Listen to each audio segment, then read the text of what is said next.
Seja bem-vindo ao nosso canal de estudos bíblicos. Seguimos com a nossa série sobre os livros de Jeremias, Lamentações, Ezequiel e Daniel. Hoje estamos ainda no primeiro livro, o livro de Jeremias, e nós daqui a pouco leremos a passagem que está em Jeremias capítulo 29, do verso 4 ao verso 14, que é um dos textos que usaremos como base para o nosso estudo. E eu convido você para ter em mãos a sua Bíblia, para juntos lermos esse texto daqui a pouco. Importante também orarmos a Deus para que Ele nos dirija nesse estudo. E eu convido você para fazer isso nesse momento.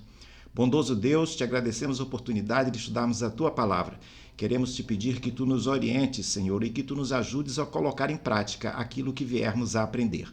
Abençoa cada um que nos acompanha nesta oportunidade. Em nome de Jesus, amém. Vamos lá então, abra sua Bíblia em Jeremias capítulo 29 e vamos ler esses versículos do verso 4 ao verso 14. Diz assim a palavra de Deus: Assim diz o Senhor dos Exércitos, o Deus de Israel, a todos os exilados que eu deportei de Jerusalém para a Babilônia. Construam casas e morem nelas, plantem pomares e comam o seu fruto, casem e tenham filhos e filhas. Escolham esposas para os filhos de vocês e deem as suas filhas em casamento, para que tenham filhos e filhas. Aumentem em número e não diminuam aí na Babilônia. Procurem a paz da cidade para onde eu os deportei e orem para ela ao Senhor. Orem por ela ao Senhor, porque na sua paz vocês terão paz. Porque assim diz o Senhor dos Exércitos, o Deus de Israel: Não se deixem enganar pelos profetas e adivinhos que vivem no meio de vocês.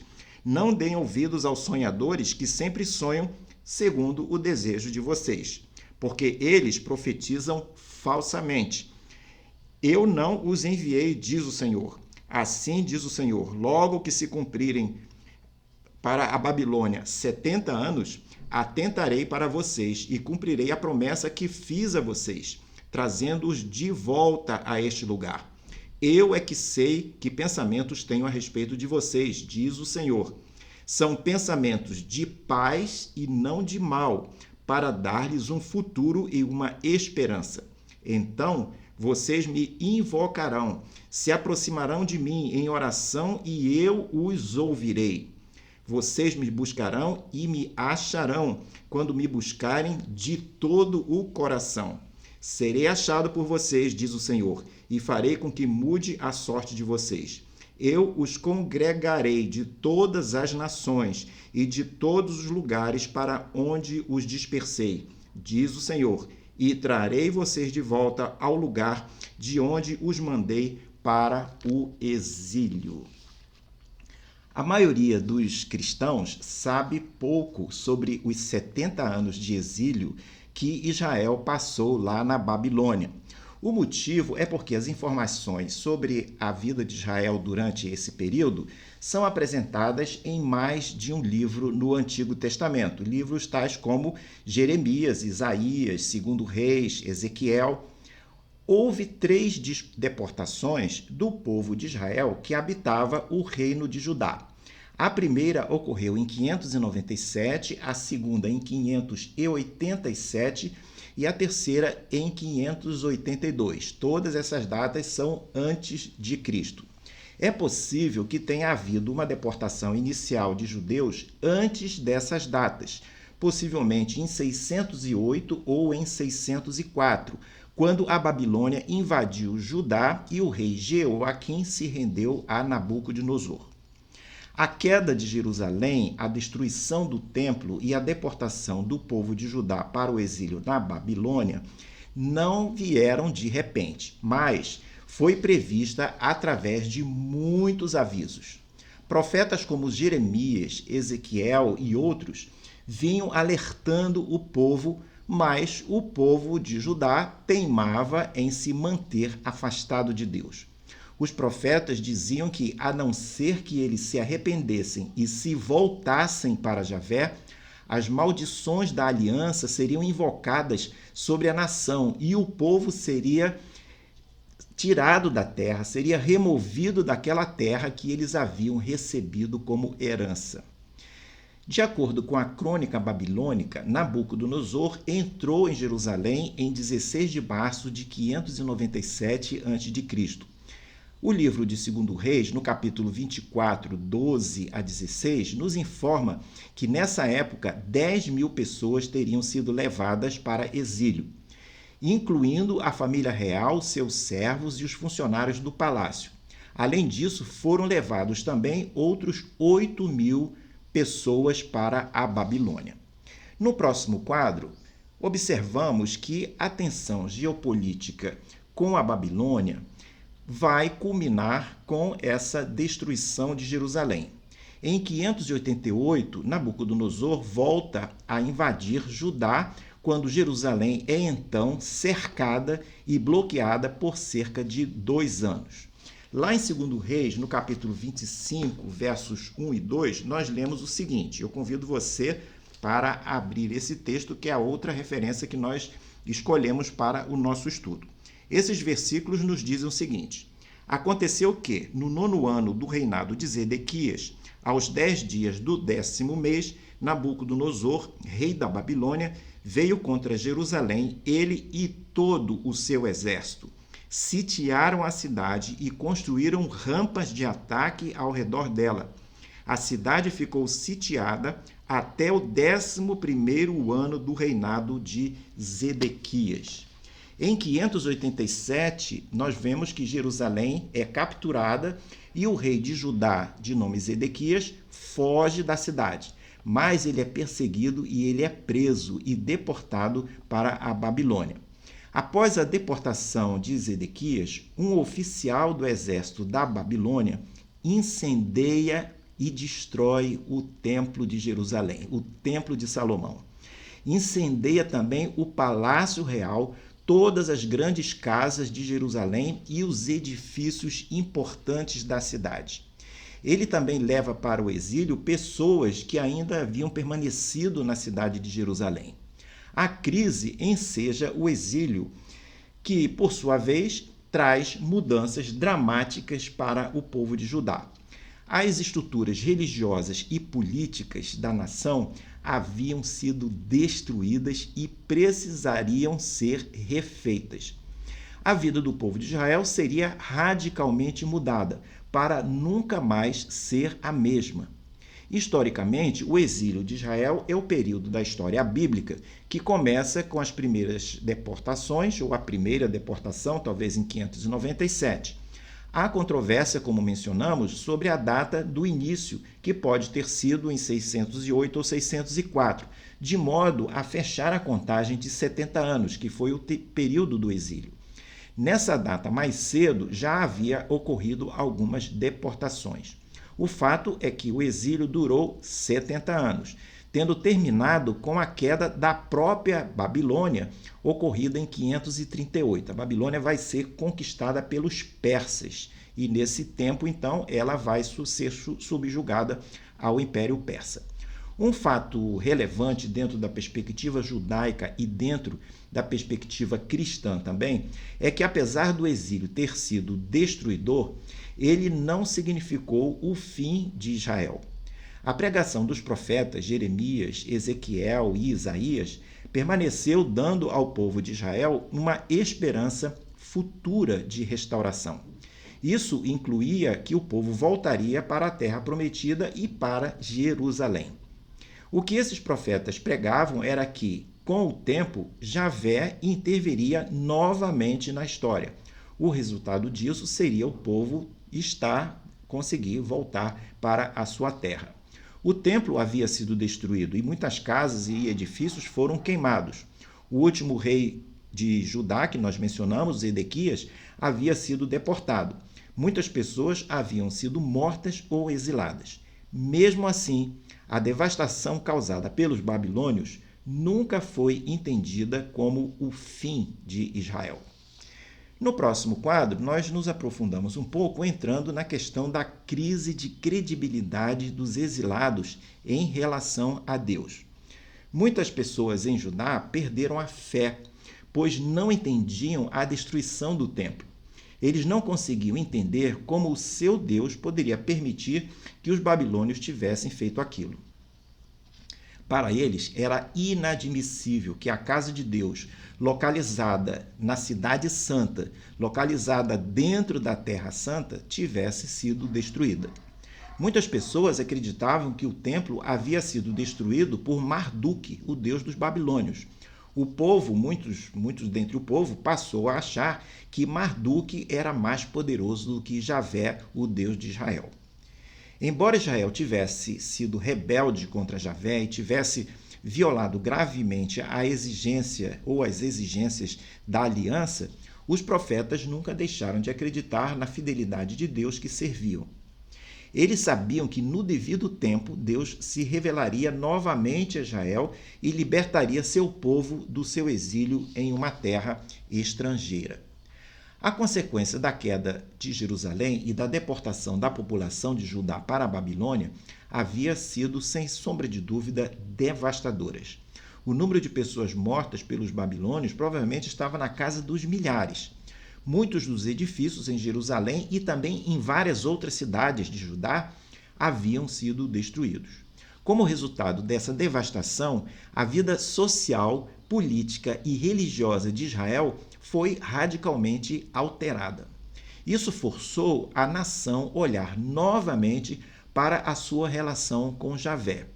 Havia um sentimento de confusão e desespero de um povo que acreditava que os seus pecados os havia afastado de Deus e que o Senhor os havia rejeitado. O exílio trouxe muitos desafios à fé de Israel. Um desses desafios dizia respeito à sobrevivência de Israel como nação. Como eles poderiam viver no exílio e, ao mesmo tempo, manter sua identidade religiosa e a sua identidade étnica. O exílio também colocou em questão o poder de Javé para libertar seu povo. A queda de Jerusalém destruiu a confiança de muitos na proclamação que os profetas faziam. O povo sempre pensou que o templo era sua garantia e que Deus os protegeria e os libertaria das mãos dos seus inimigos. Outros, no entanto, talvez tenham entendido corretamente o exílio como julgamento e punição de Javé pelo povo não cumprir a parte deles na aliança que haviam feito com Deus. Apesar de todo esse impacto na religiosidade do povo, o exílio serviu como um tempo de redescoberta da fé e de construção de novas formas para a vida social e religiosa do povo.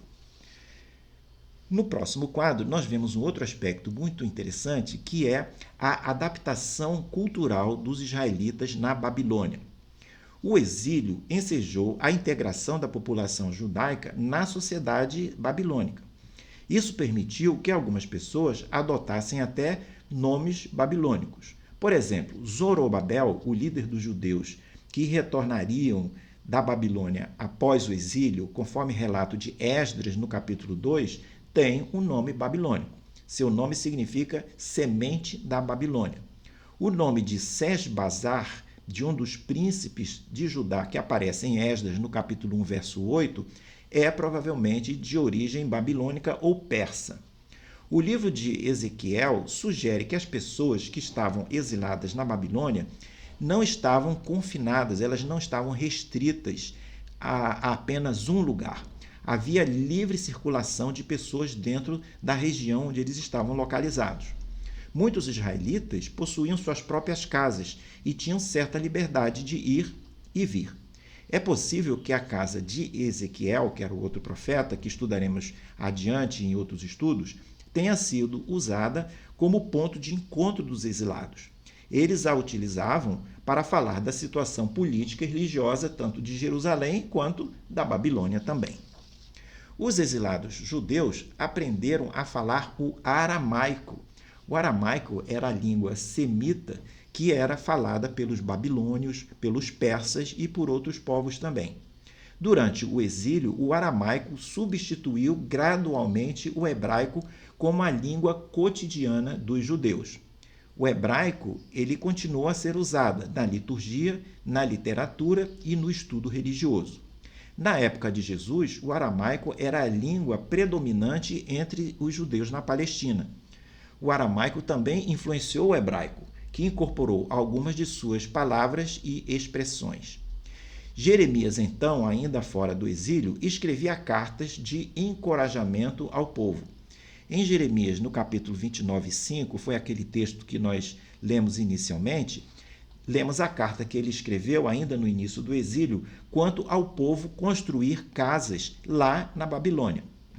O verso 5 de Jeremias 29 diz o seguinte: construam casas e morem nelas, plantem pomares e comam do seu fruto. A razão para essa exortação é porque Jeremias havia profetizado que o exílio duraria 70 anos. Essa carta de Jeremias aos exilados ilustra também o fato que os babilônios haviam permitido que o povo da Babilônia se comunicasse e tivesse contato regular com a parte do povo de Judá que ficou na terra. Muitas pessoas encontraram prosperidade na Babilônia. Aqueles que se adaptaram à vida naquele lugar obtiveram bons empregos. Neemias foi um exemplo. Ele era copeiro do rei da Pérsia. Aparece isso no texto do livro de Neemias, capítulo 1. Um copeiro era uma posição de alta confiança, pois ele era responsável pela segurança do rei. Ele provava o vinho do rei e ele guardava os aposentos do rei também. Isso era a responsabilidade dele. Essa situação de prosperidade foi possível porque muitas pessoas escolheram aceitar os costumes e alguns talvez até a religião dos babilônios. Mesmo com o fim do exílio, muitos judeus ficaram na Babilônia e depois Pérsia. No retorno deles, quando eles vão retornar, como eu mencionei, já não era mais Babilônia, mas sim a Pérsia que os havia conquistado. Algum tempo atrás, não muito tempo atrás, eu conheci um judeu persa, possivelmente descendente dessa parte do povo que permaneceu na Babilônia e não voltou para Israel. No próximo quadro, nós vemos 3 mudanças no âmbito religioso como resultado do exílio. Os desafios do exílio levaram a nação de Israel a mudar muitas de suas práticas e crenças. Houve 3 áreas que essas mudanças foram bem relevantes. A primeira área é a crise de credibilidade no Deus de Israel. Essa primeira área foi a constatação do povo de Israel de que seriam uma nação não mais governada por um rei próprio, que fosse da linhagem de Davi, conforme Deus havia prometido. A monarquia de Israel do ponto de vista político, ela havia terminado e nunca mais seria reconstituída, novamente sobre a ótica política. O fim da realeza desafiou a promessa promessa de Deus, que a dinastia de Davi continuaria para sempre. Com isso, pode-se dizer que houve uma crise de credibilidade no Deus de Israel. Esse assunto só seria pacificado mais à frente, com a esperança da vinda do Messias, que começa a surgir exatamente durante o período do exílio na Babilônia. Este seria um rei da dinastia de Davi, que chegaria para libertar o povo. Segundo a perspectiva cristã, essa profecia se realiza em Jesus de Nazaré. Nesse contexto, o conceito de povo de Deus se expande para incluir todos aqueles que aceitam Jesus como Salvador. Ou seja, o povo de Deus deixa de ser apenas o Israel étnico para ser um Israel espiritual formado por pessoas de todas as nações. Segunda área de mudança. Mudança no entendimento quanto à vida religiosa, quanto à prática religiosa. O templo havia sido destruído, embora a maioria das pessoas o achasse inviolável. No exílio, a não existência de um templo gerou uma crise de fé. Como Deus poderia ser adorado, segundo a perspectiva deles, se não havia um templo? Essa crise seria resolvida com o surgimento das sinagogas. Elas abriram espaço para o povo poder estudar a palavra de Deus e se aproximar do Senhor. Terceira área de mudança. A percepção da relação de Deus com a terra passaria a ser diferente. A terra, que era considerada uma terra santa, tinha sido um fator unificador da vida religiosa e cultural de Israel. Nas culturas antigas, como já discutimos aqui em algumas oportunidades, as divindades eram vistas como deuses da terra do povo que as adoravam. Os deuses da Babilônia, ou o deus da Babilônia, era deus da terra da Babilônia. O deus dos babilônios era o deus da terra Babilônia. Na época do Êxodo, muitos israelitas pensavam que Javé era o deus do deserto, apesar dos profetas sempre proclamarem Javé como o deus do universo. Mesmo assim, uma boa parte do povo mantinha o conceito do Deus restrito a uma terra específica. Posteriormente, ainda antes do exílio, como Deus habitava no templo em Jerusalém, muitos passaram a assumir que Javé era o Deus da terra de Israel. Por isso, a destruição do templo trouxe grande confusão teológica para eles. O exílio ajudou o povo a compreender que Javé não era apenas um Deus restrito a um certo território. Ele não era apenas o Deus da terra de Israel. Ele era um Deus do universo, era um Deus universal, que poderia ser adorado mesmo se eles estivessem na Babilônia. No próximo quadro, nós abordamos o assunto dos falsos profetas e da carta de Jeremias, aquele texto que nós lemos no início da nossa exposição. A carta continha uma mensagem de Javé Todo-Poderoso, o Deus de Israel.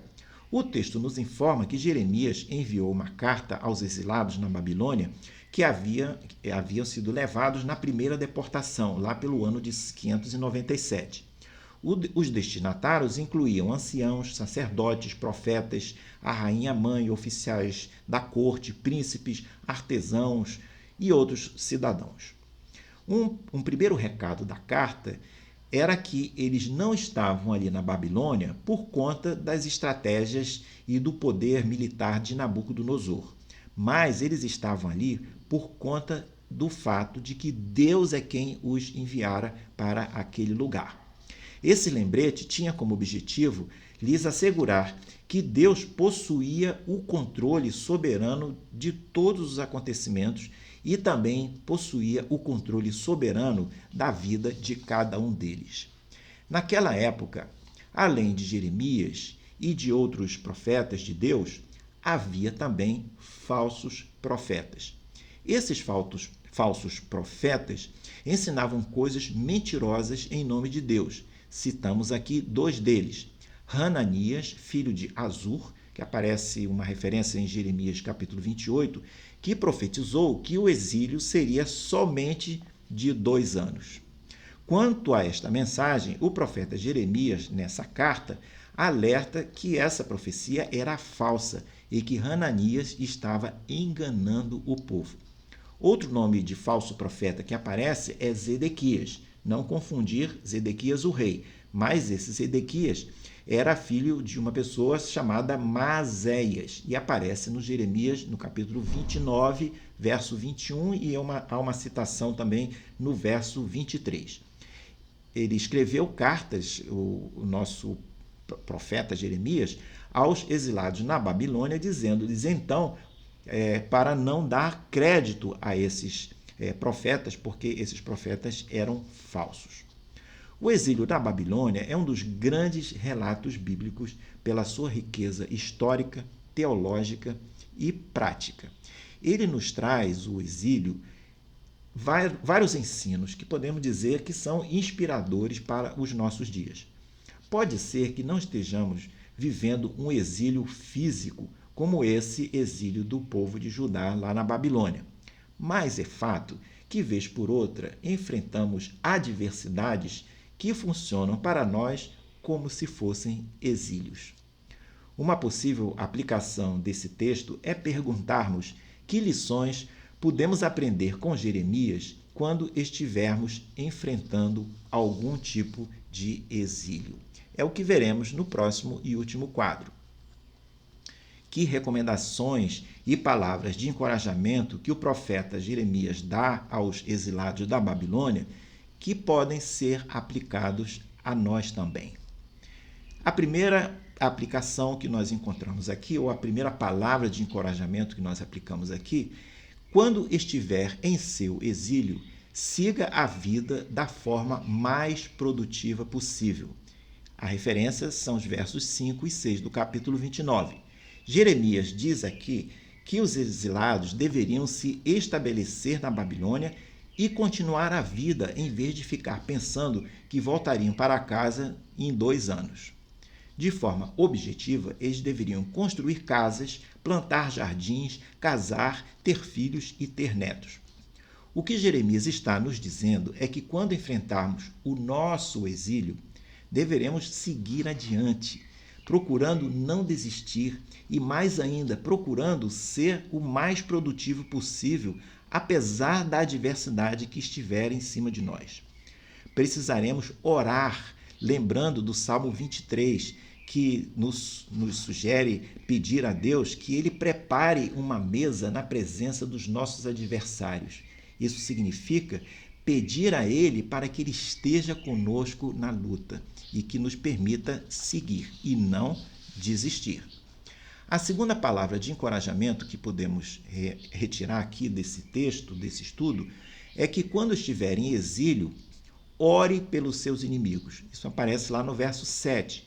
Os exilados deveriam buscar a paz, deveriam buscar o bem-estar da cidade para onde eles tinham ido, em vez de planejar sua queda e lutar contra ela. Deveriam mesmo orar pela bênção de Javé sobre a cidade. Os exilados prosperariam à medida que a cidade prosperasse. Os exilados não eram escravos e nem prisioneiros na Babilônia, mas possuíam considerável autonomia. Além de confirmar o princípio de que devemos orar pelos nossos inimigos, aliás, palavras de Jesus que vão aparecer lá no Sermão do Monte, no Novo Testamento, podemos expandir esse conceito para a questão dos relacionamentos interpessoais. Cabe ao cristão buscar relacionar-se de uma forma pluralista, de uma forma ampla, com todas as pessoas, até mesmo com aquelas que ele eventualmente não goste, quando isso for possível. A terceira palavra de encorajamento que encontramos aqui para aplicar a nós, a nossa vida, é que nós devemos nos proteger contra falsos profetas. Verso 8 e 9 fala isso sobre essa questão. O Senhor instrui os exilados a não deixarem que os falsos profetas os levassem a pensar que o cativeiro seria curto, apenas de 2 anos, pois o Senhor havia previsto que ele seria de 70 anos. Quando alguém se aproxima de você para aconselhá-lo, dizendo que tem uma palavra de Deus para você, é importante saber se o conselho vem de Deus ou da própria pessoa. Para ser algo que vem de Deus, a palavra do conselheiro terá que ter sido inspirada ou orientada por Deus, no mínimo a partir de oração. Profetas verdadeiros são pacificadores, mesmo que tentem denunciar algo que esteja errado. Profetas de Deus, profetas verdadeiros, não fazem intrigas, não caluniam, não se escondem atrás de anonimatos e não andam pela igreja falando mal das pessoas ou fazendo julgamentos.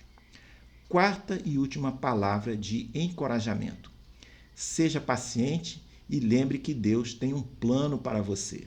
Lá no verso 14, de 10 a 14, do nosso texto de Jeremias 29, ele diz claramente que o cativeiro duraria 70 anos. Essa mesma profecia aparece lá em Jeremias 25, no versos 11 e 12. Ou seja, aqui é dito claramente que Deus tem um plano. Ele tinha um plano para o povo de Israel e ele tem um plano para você e para mim também.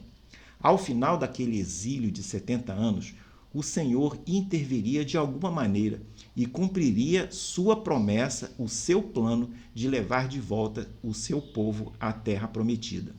E foi o que aconteceu. Os retornos do exílio, relatados no livro de Esdras e Neemias, vão atestar o cumprimento dessa profecia. O Senhor tem planos para cada um de nós.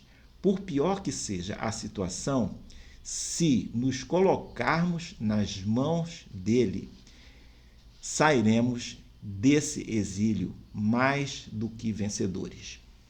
Espero que você tenha gostado desse estudo. Se você gostou, fale dele para os seus amigos.